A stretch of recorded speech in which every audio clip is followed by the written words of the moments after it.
Subscribe now and press the bell icon. Never miss an update.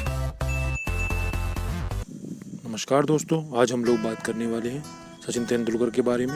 Sachin Tendulkar जिन्हें cricket का भगवान कहा जाता है।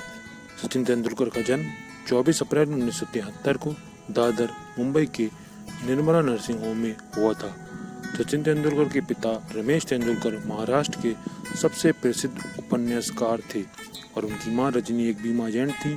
उनके पिता ने सचिन देव वर्मन के नाम पर उनका नाम सचिन रखा था, जो कि उसके पसंदीदा संगीत निर्देशक थे।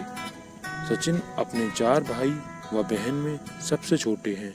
उनके बड़े भाई नितिन व अजीत और उसके बाद उनकी बहन सविता हैं। अब जानते हैं सचिन के बचपन के बारे में। सचिन ने अपने बचपन के कुछ साल बांदा ईस्ट के सहित सहवास सरकारी आवास में गुजारे हैं। सचिन वर्तमान की तुलना में अपने बचपन में बिल्कुल विपरीत थे, क्योंकि उन्हें स्कूल में लड़ाई करना या स्कूल में पहली बार आने वाले बच्चों को धमकाना पसंद था। अपनी किशोर अवस्था में सचिन जॉन मैकनरो, जो अमेरिका के प्रमुख टेनिस खिलाड़ियों में से एक हैं, बहुत बड़े प्रशंसक थे। अजीत ने सचिन की शरारती स्वभाव को बड़ी मुश्किल से छुड़ाया और वर्ष 1984 में क्रिकेट के प्रति दिलचस्पी दिखाने पर जोर दिया। उन्होंने सचिन की रमाकांत आचरेकर से भेंट कराई, जो अपने समय के सबसे प्रसिद्ध क्लब क्रिकेटर के साथ साथ एक बेहतरीन कोच भी थे।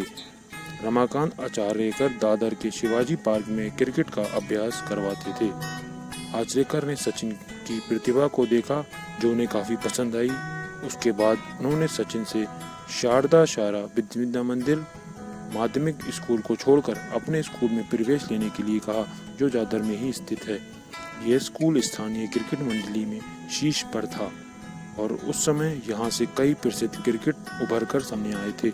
इसके पहले सचिन ने बांदा ईस्ट के भारतीय एकजुट सोसाइटी के न्यू इंग्लिश स्कूल में अध्ययन किया था। अब जानते हैं सचिन की क्रिकेट में यात्रा कैसे शुभारंभ हुई। आचरेकर ने सचिन को सुबह स्कूल से पहले और शाम स्कूल के बाद अभ्यास कराना शुरू किया।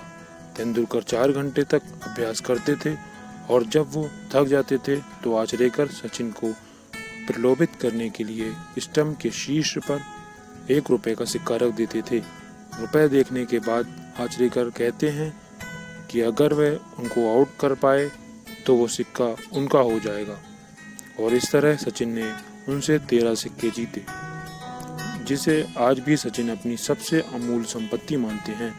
अभ्यास को ज़्यादा समय देने के लिए सचिन ने अपना चाचा और चाची के साथ रहने का फैसला किया, जो शिवाजी पार्क में निकट रहते थे। अब जानते हैं सचिन के एक बचपन की महानता के बारे में। सचिन को स्कूल में एक महान बच्चा माना जाता था और वह मुंबई के क्रिकेट मंडली में एक आम चर्चा का विषय बन गए थे। वह अपनी स्कूल की मटुका गुजराती सेवा मंडल शील्ड के नाम से जानी जाने वाली टीम के सबसे प्रतिभाशाली खिलाड़ी में से एक थे। सचिन स्कूल क्रिकेट के साथ साथ क्लब क्रिकेट में भी अपनी एक अलग छाप छोड़ने में सफल हुए और साथ ही उन्होंने प्रतिष्ठित गंगा लीग में भी प्रदर्शन किया। सचिन का पहला club John white cricket club था, जो बाद में क्रिकेट क्लब ऑफ इंडिया में तब्दील हो गया। सचिन ने 14 वर्ष की आयु में मद्रास के MRF पेंस फाउंडेशन में भाग लिया था, ताकि वह तेज गेंदबाज बनने का अभ्यास कर सकें। हालांकि डेनिस लिली, जो कार्यवाही का नेतृत्व कर रही थी, वह युवा बच्चे की गेंदबाजी से प्रभावित नहीं हुई और उन्होंने सचिन से कहा कि वह अपनी बल्लेबाजी पर ध्यान केंद्रित करें। इस समय सचिन मुंबई क्रिकेट एसोसिएशन के 7वें जूनियर क्रिकेट अवार्ड को जीतने में सक्षम नहीं थे, इसलिए वह परेशान थे। लेकिन उन्हें श्री सुनील गावस्कर का अल्ट्रा लाइट पैड की एक जोड़ी मिली, जिसमें लिखा था कि वह स्वयं भी इस उम्र में यह अवार्ड नहीं जीत पाए थे। युवा प्रतिभा को प्राप्त करने के प्रयास में उन्होंने ये भी कहा कि एक क्रिकेट के रूप में खुद काफ़ी बेहतर साबित किया है। सचिन ने गावस्कर के 34वें टेस्ट शतक का रिकॉर्ड तोड़ने के बाद कहा कि उस समय के उन्हें वह शब्द मेरे लिए सबसे बड़े प्रोत्साहन के रूप में साबित हुए। अब जानते हैं सचिन का पहला अंतर्राष्ट्रीय अनुभव।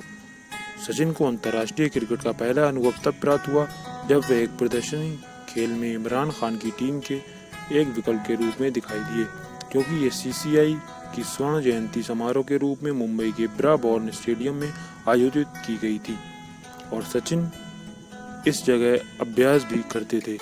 जब वर्ष 1987 में मुंबई में भारत और इंग्लैंड के बीच विश्व कप का सेमीफाइनल मैच खेला गया तो उसमें सचिन ने गेंदबाजी की भूमिका निभाई थी।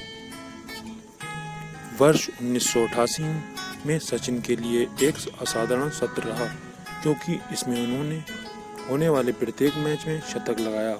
सचिन के पूर्व मित्र और टीम इंडिया के सहयोगी विनोद कांबली के साथ मिलकर Lords Harris Shield inter school प्रतियोगिता में उन्होंने सेंट जूल्स को हाई स्कूल के खिलाफ 64,664 रन की नाबाद भागीदारी की थी। उस मैच में तेंदुलकर ने 326 रन बनाए थे। उस टूर्नामेंट 1000 से ज़्यादा रन बनाए गए थे। सचिन का प्रभुत्व ऐसा था कि वो विपक्षी उनके साथ मैच खेलने से कतराते थे और एक गेंदबाज के लिए वह समय वास्तव में काफ़ी दर्दनाक होता है। उन दोनों लोगों की साझेदारी वर्ष 2006 तक अटूट रही, जब हैदराबाद में आयोजित मैच में कुछ अंडर 13 बल्लेबाज ने भाग लिया। सचिन तेंदुलकर का कहना था कि हर सुबह एक नए दिन का वर्णन करती है और ये सचिन के लिए बिल्कुल सही था। परिश्रमी और कड़ी मेहनत के साथ साथ अदम्य प्राकृतिक प्रतिभा और रनों के भूखे युवा सचिन ने काफ़ी बेहतरीन प्रदर्शन किया, क्योंकि वह 16 साल की उम्र में ही पाकिस्तान के विरुद्ध होने वाले मैच में चयनित किए गए थे। पाकिस्तान मजबूत तेज गेंदबाज के आक्रमण के कारण उस समय की सबसे खतरनाक टीम में से एक थी। सचिन ने उस दौर में काफ़ी खिलाड़ियों से अलग अलग पहचान बना ली थी। 23 सितंबर 2012 को सचिन ने वनडे क्रिकेट से संन्यास लिया और वहीं 16 नवंबर 2013 को मुंबई के अपने अंतिम टेस्ट मैच में उन्होंने 74 रनों की पारी खेलकर टेस्ट क्रिकेट से संन्यास लिया। तेंदुलकर ने अपने कैरियर में 200 टेस्ट मैचों में 53.79 के बल्लेबाजी की औसत से 15,921 रन बनाए, जिसमें उनका 100वां स्कोर 246 रन था और वहीं उनके नाम 51 शतक और 68 अर्धशतक दर्ज हैं। गेंदबाजी में उन्होंने 46 विकेट लिए। वहीं वनडे में मैचों में सचिन ने 463 मैचों में 44.83 के बल्लेबाजी की औसत के साथ 18,426 रन बनाए, जिसमें उनका सार्वजनिक स्कोर 200 रन है। वहीं उनका नाम 49 शतक और 96 अर्धशतक दर्ज हैं। उन्होंने वनडे मैचों में अपनी गेंदबाजी से टीम के लिए 154 विकेट भी लिए।